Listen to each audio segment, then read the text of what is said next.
Mehta, assistant professor, department political science, Harsh Vidya Mandir, PG college Raisi, Haridwar, Uttarakhand. जैसे मैं आज आपको बताना चाहूँगी कि आज का टॉपिक है डेमोक्रेसी, लोकतंत्र। यह टॉपिक बीए फर्स्ट सेम के सिलेबस में आता है, बीए फर्स्ट सेम के सिलेबस से जुड़ा हुआ है। जो नई शिक्षा नीति है उसके अनुसार जो बीए फर्स्ट सेम में बच्चे आए हैं उनके लिए, और राजनीति विज्ञान के जितने भी छात्र हैं या राजनीति विज्ञान से जो भी जुड़े हुए छात्र हैं उनके लिए टॉपिक मोस्ट इम्पोर्टेंट है, क्योंकि हमारा जो भारत है वो लोकतांत्रिक व्यवस्था पर आधारित है और लोकतंत्र एक ऐसा टॉपिक है जिसके बारे में सबको पता होना चाहिए। तो मैं उसी के बारे में आपसे थोड़ी बात करूंगी कि लोकतंत्र क्या है। अगर हम डेमोक्रेसी की बात करें, लोकतंत्र की बात करें, तो हमारा भारत देश की पूरी व्यवस्था इस लोकतंत्र पर ही आधारित है। लोकतंत्र एक ऐसी व्यवस्था है जिसमें सर्वोच्च शक्ति जनता के हाथ में होती है। जो जनता अपना जीवन निर्वाह करती है, सरकार उसी के अंदर आती है। जनता ही सरकार को चुनकर भेजती है ताकि वो उनके लिए व्यवस्था बनाए, उनके लिए कानून बनाए और उनके लिए हर चीज का इंतजाम करे। तो डेमोक्रेसी की जो हम शाब्दिक रूप से बात करेंगे, तो डेमोक्रेसी की शाब्दिक रूप में बात है कि हम डेमोक्रेसी, लोकतंत्र, यानी लोक मतलब जनता, तंत्र मतलब शासन, और इंग्लिश में हम बात करें डेमोक्रेसी, अंग्रेजी शब्द का हिंदी रूपांतरण है डेमोस मतलब लोक और क्रेसी मतलब शासन, यानी लोगों के द्वारा बनाया गया शासन, लोगों के द्वारा तैयार किया गया शासन, लोकतंत्र।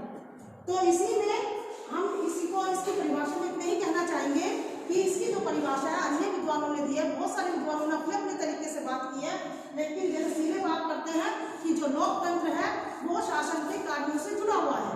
अगर हम सबसे मोस्ट इम्पोर्टेंट बात करें, एक परिभाषा अब्राहम लिंकन की, जिसमें वो कहते हैं कि लोकतंत्र जनता का शासन जनता के लिए और जनता के द्वारा है। ये लोकतंत्र की परिभाषा है। गैटिल बात करते हैं लोकतंत्र के शासन की, सरकार की, उनके लिए गतिविधियों की, इन सब की बात करते हैं। ये परिभाषाएं हैं। इसमें अगर हम बात करें कि हम लोकतंत्र को कैसे पहचाने, हम लोकतंत्र को कैसे जाने, तो लोकतंत्र की कैरेक्टरिस्टिक्स क्या है, लोकतंत्र की विशेषताएं क्या है। तो लोकतंत्र की विशेषताओं में हम बता देंगे कि जनता की इच्छा की सर्वोच्चता, जहां पर जनता की इच्छा मान्य रखती है, जनता की इच्छा ही सर्वोच्च होती है, उसी पे आधारित सारे काम होते हैं, वहां हम लोकतंत्र की बात करते हैं, वहां हम डेमोक्रेसी की बात करते हैं। प्रतिनिधि सरकार सबसे मोस्ट इम्पोर्टेंट, यानी जनता अपने प्रतिनिधि को चुनकर आप सरकार बनाती है और जनता ही उन प्रतिनिधियों को चुनती है अपने बीच में से ही। इसका मोस्ट इम्पोर्टेंट यही है कि जनता ही अपने बीच में से लोगों को चुनकर सरकार में भेजती है, सत्ता में भेजती है। वो सरकार, वो सत्ता जो जनता के लिए कानून और व्यवस्था बनाने का काम करती है। निष्पक्ष चुनाव सबसे मोस्ट इम्पोर्टेंट, जहां पर चुनाव प्रणाली के आधार पर सरकार चुनी जाती है। वंशानुगत नहीं है कि पहले से कोई राजा चला रहा, उसी का बेटा या उसी के परिवार का कोई राजा बनेगा, ऐसा नहीं है। निष्पक्ष चुनाव प्रणाली के आधार पर लोकतंत्र में सत्ता या सरकार आती है।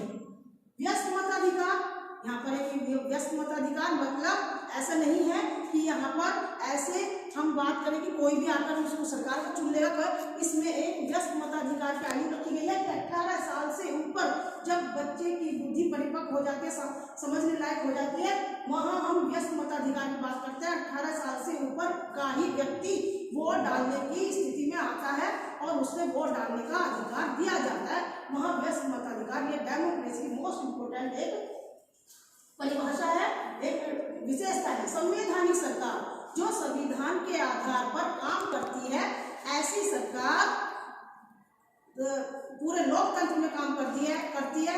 वहां पर ना निरंकुश तंत्र ना राजतंत्र, संवैधानिक आधार पर जहाँ पे सरकार काम करती है वहां लोकतंत्र है। सरकार के निर्णयों में भागीदारी, जहां हम बात करते हैं कि जनता सरकार के हर निर्णयों में प्रत्यक्ष और अप्रत्यक्ष तरीके से जुड़ी हुई होती है, वहां पर लोकतंत्र है। निष्पक्ष न्यायालय, जहां पर न्यायालय निष्पक्ष और स्वतंत्र रूप में कार्य करते हैं, किसी पर किसी प्रकार का कोई दबाव नहीं होता है, वहां डेमोक्रेसी है। कानूनों का शासन है, बिना कानूनों के हमारे यहाँ पर कोई भी व्यवस्था लागू नहीं है। सब पूरे समाज में, पूरी सोसाइटी में कानून लागू है और सबके लिए कानून बराबर है। अधिकार और स्वतंत्रता का महत्व सबसे ज्यादा जरूरी कि डेमोक्रेसी और लोकतंत्र में प्रत्येक व्यक्ति को, प्रत्येक नागरिक को अधिकार और स्वतंत्रता का महत्व है। अपनी स्वतंत्रता के आधार पर, अधिकारों के आधार पर व्यक्ति, नागरिक, भारत का नागरिक जीवन जीता है, अपना विकास करता है। Thank you.